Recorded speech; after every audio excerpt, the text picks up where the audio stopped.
dan salam satu Malaysia. My name is Muhammad Najwan. My name is Rafiq. My name is Nabil. My name is Anissa. And today our group will be presenting about Sago Gula Melaka in the UK.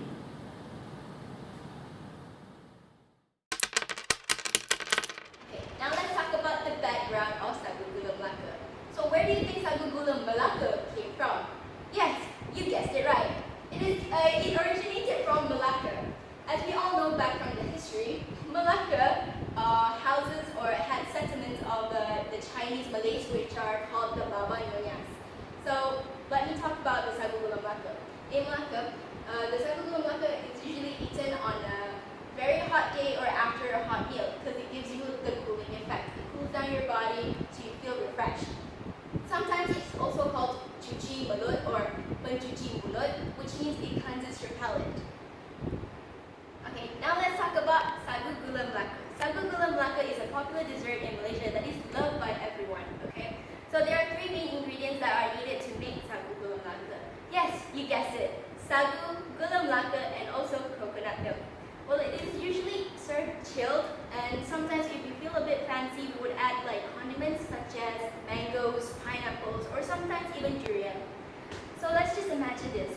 Each bite that is taken, you can feel the chewiness of the sago pearls, the rich and decadent taste of the santan, which is the coconut milk, and also alongside the aromatic and yet sweetness of the Gula Melaka. Okay, now let's get to the goods. As we all know, there are three main ingredients, right? And sago, Gula Melaka, and coconut milk. And hey, we live in a tropical country, so it's easy for us to get all these three ingredients. That's why the cost of price of Sago Gula Melaka is only RM1.20 per serving. It's that cheap. And also the price of Sago Gula Melaka that are found at the hawker street or the restaurants is only at the average of RM2 to RM4. Okay, now let's break it down. Sago and Gula Melaka, they're all from the same tree, but from different parts. Sago is a starch extracted from the pith of the sago palm tree. On the other hand, Gula Melaka is a sweetener that is derived from boiled saps of various palm trees. But did you know both of them have health benefits to our health? Yes, they're very beneficial. They have minerals and antioxidants that will help regain our immune system. The question is, why do Malaysians love Sago Gula Melaka? A. It is easy to make. Everybody in the households can make it easily because you can just buy the three main ingredients and then you can just make it at home. Second, it's affordable. Like I said before, the prices here and the ingredients are easily within our reach, so that's why it's cheap. So, affordable. Third, the cooling effect. Since we live in a very hot and tropical country, we tend to get hot. Therefore, Sago Gula Melaka is here to help us to cool down our body. Fourth, the mixture of the chewy texture and also the rich flavor that cleanses your palate makes us feel like, wow, this is the best. Hi, so for our product, the Gula Melaka, we will be tending to penetrate through the United Kingdom markets. So let's dive into the entry modes. Alright, so the decision of how to enter a foreign market can have a significant impact on the results. Now, the expansion into foreign markets can be achieved via the following four mechanisms: exporting, licensing, joint venture, and of course, direct investment. Next would be the market growth. Most of the large established markets such as the US, Europe, and Japan has more or less reached a point of saturation for consumer goods such as automobiles, consumer electronics. Therefore, the growth of markets in the countries is showing a declining trend.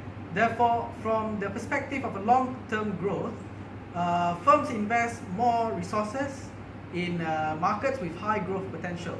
Next would be the government regulations, and the selection of market entry mode is to great extent affected by the legislative frameworks of the overseas market. The governments of most of the Gulf countries have made it mandatory for foreign markets to have a local partner. For example, the UAE is a lucrative market for Indian firms, but most firms operate there with a local partner. Furthermore, the level of competition, presence of competition and their level of involvement in an overseas market is another crucial factor in deciding on an entry mode so as to effectively respond to the competitive market forces.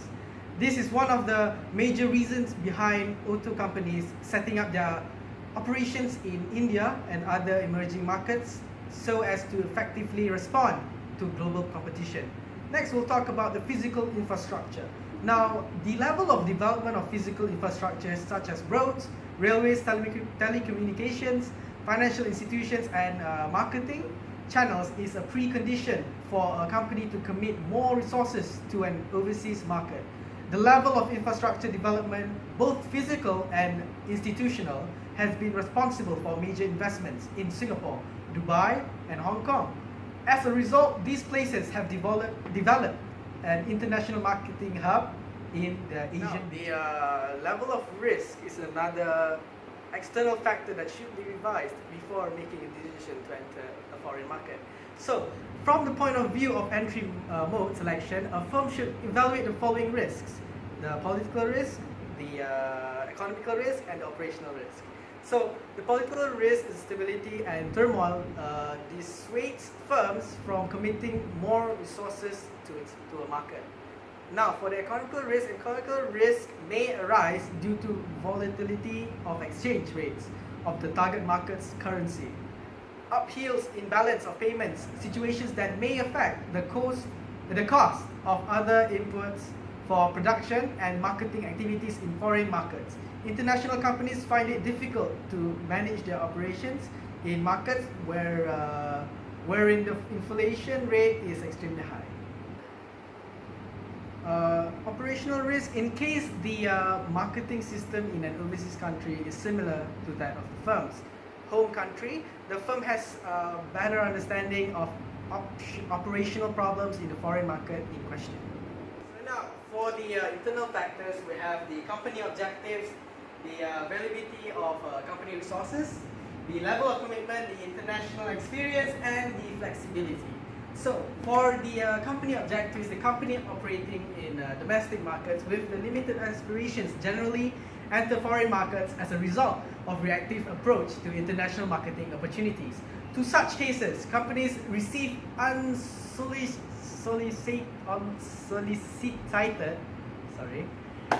orders from acquaintance, firms and relatives based abroad, and they attempt to fulfill these export orders. Now, for availability of company resources, the venturing into international markets needs substantial commitment of financial and human resources, and therefore choice of entry mode depends upon the financial strength of a firm. It may be observed that the Indian firm was good financially strength have entered international markets by way of wholly owned subsidiaries or equity participants. So the level of commitment in the view of the market potential, the willingness of the company to commit resources in a particular market also determines the entry mode choice. Companies need to evaluate various investments, alternatives for allocating scarce resources. However, their commitment of resources in a particular market also depends upon the way the company is willing to perceive and respond to the competitive forces. Now, for the international experiences, a company well exposed to the dynamics of the international marketing environment would be at ease when making a decision regarding entering into international markets with a highly intensive mode of entry, such as joint venture and wholly owned subsidiaries. For the flexibility, companies should also keep in mind exit barriers when entering international markets. A market which presently appears attractive may not necessarily continue to be so. So over the next 10 years, it could be due to changes in the political and legal structure, changes in customer preference, emergence of new market segments, or changes in competitive intensity. From listing all the external factors and the internal factors and explaining all the political risk and economical risk, which entry mode should we choose? That's right, joint venture. Why? Well, joint venture is a common way of combining resources and expertise of two otherwise unrelated companies. This type of partnerships usually offers great advantages, but it can also present certain risks, since arrangements of this sort are generally high complex. You must be wondering why we chose joint venture. Well, let's talk about the benefits of joint venture, shall we? Alright, so a joint venture can help your business grow faster, increase productivity and generate greater profits. A successful joint venture can offer access to new markets and distribution networks. Wow, okay. So increased capacity, sharing of risk and cost with a partner, access to greater resources, including specialized staff, technology. Joint ventures often enable growth without having to borrow funds or look for outside investors. You may be able to use your joint venture partner's customer database to market your product. Offer your partner service and products for your existing customers. Join forces in purchasing research and development. A joint venture can also be very flexible. For example, a joint venture can have a limited lifespan and only cover part of what you do, thus limiting the commitment of both parties and the business exposure.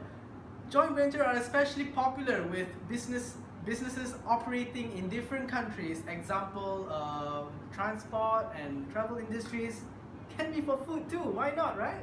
Apart from its advantages, there are some drawbacks for joint venture.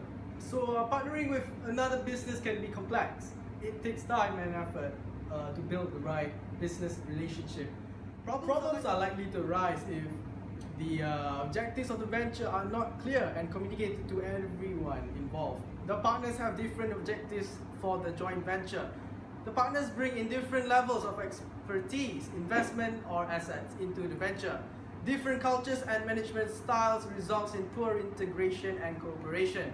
The parties don't provide sufficient leadership and support in the early stages. Success in a joint venture depends on true research and analysis of aims and objectives. For the venture to work, you should effectively communicate the business plan to everyone involved. Okay, now I'm going to talk about foreign market analysis. There are four categories, major categories that influence international business environment. First one is social, cultural factors. Second one, geographic factors. And third one is demographic factors. And the last one is economic factors. So in the social cultural factors, there are consumption patterns, which is average weekly household spending remain level at £528 in the financial year ending 2016, which is coincident with a slowdown in consumer confidence. Low-income households continue to spend a higher proportion of their expenditure on food and energy when compared with a household with a higher income. And then UK households spend more than £45 a week on a restaurant and hotel for the first time in 5 years. And then the second point is buying behavior and social relationships. Social factors influencing consumer buying decision can be classified as under reference groups, immediate family members, relatives, role in the society, and last one is status in the society. The next one is geographic factors, which is include climate and natural disaster risk. And first one, climate. Britain had a mild climate, and it is in the temperate climatic zone, and the sea affects the weather. In general, this means that Britain got cool, wet winters and warm and wet summers. The weather conditions are also very changeable. And the next one, natural disaster risk, is one of the challenge of the business, which is floods, the common form of a natural disaster in the UK, and now part and parcel of the British winter months. Widespread flooding happen at least once a year in the UK. Okay, so the third one is demographic factors, which is include race, age structure, and lifestyle. So in race, according to the Office for National Statistics, there were approximately 6 64 million people living in the UK in mid-2014. Of this, 56.2 million, which is 87%, were white British, and then 80% was white British, and then the Asian, Bangladesh, Pakistani, and Indian were made up to 6.8% of the population, and then black groups is the 3.4%, and then the Chinese group is 0.7%, and then the Arab groups is 0.4%, and other groups is 0.6%. And then the next one is age structure and lifestyle. The change in nationwide taste could be down to migraine because across the world settling in Britain, bringing popular dishes from their home countries into the UK. British people on average try out 5 different cuisine a year, and then the research carried out by a takeaway service, which is called Just Eat, show that while Chinese and Indian takeouts are still the most popular, for the past 10 years have seen a significant boom in the variety of national dishes available to order, especially. So for the last factors is which is economic factors. There are 2 points that influence the international business environment, which is market size.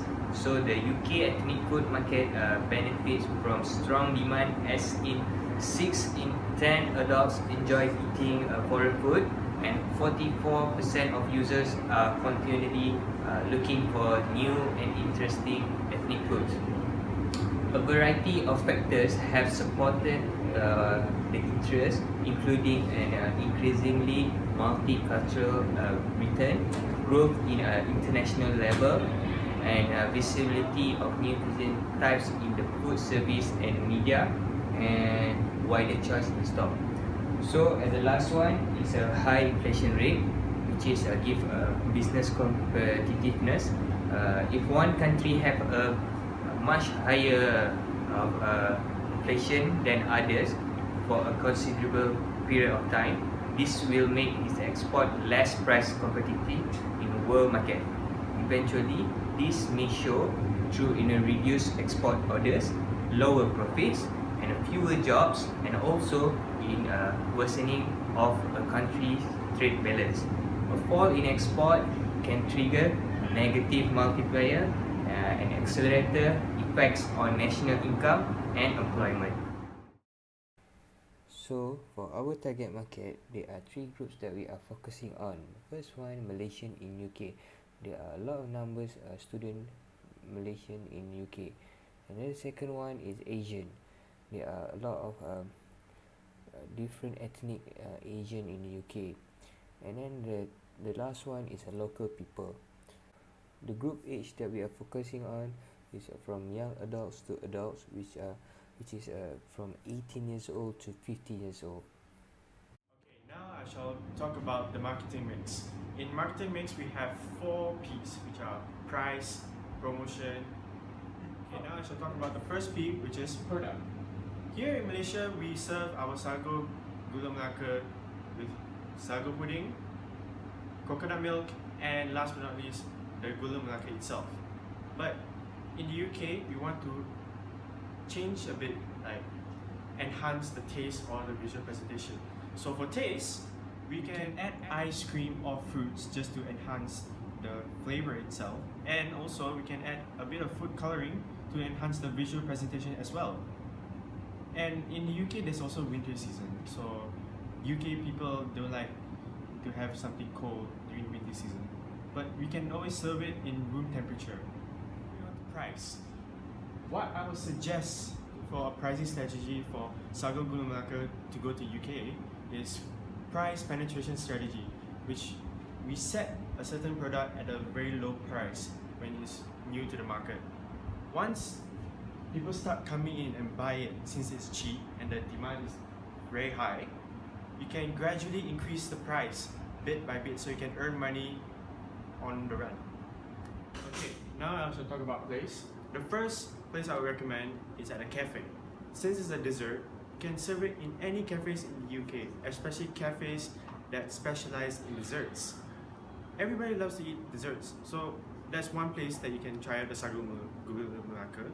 The second place I would like to recommend is in a restaurant, specifically a fine dining restaurant, since the dessert can also considered to be a high-class dessert to most people in the UK. Last but not least, the final P, promotion. Now, one way I would suggest to promote a Malaysian dessert in the UK is we could invite any Malaysians who are living in the UK to come and try out the dessert. Once they try out the dessert, we can ask them for their opinion about it. With that opinion coming from a Malaysian, could definitely convince any UK people out there who are curious about the food. Once they're convinced, they can try it. In conclusion, I believe that Sago Gula Melaka will be a success in the UK. Reason being, number one, Sago Gula Melaka is an exotic foreign dessert. It's chewy and tasty at the same time. Another reason is it's easy to make, since there's not many ingredients needed to make such a simple dish. And lastly, the Malaysian community in UK, the population is pretty high, so they could come by and try out the Sago Gula Melaka anytime, whenever they feel homesick. Thank you very much for listening.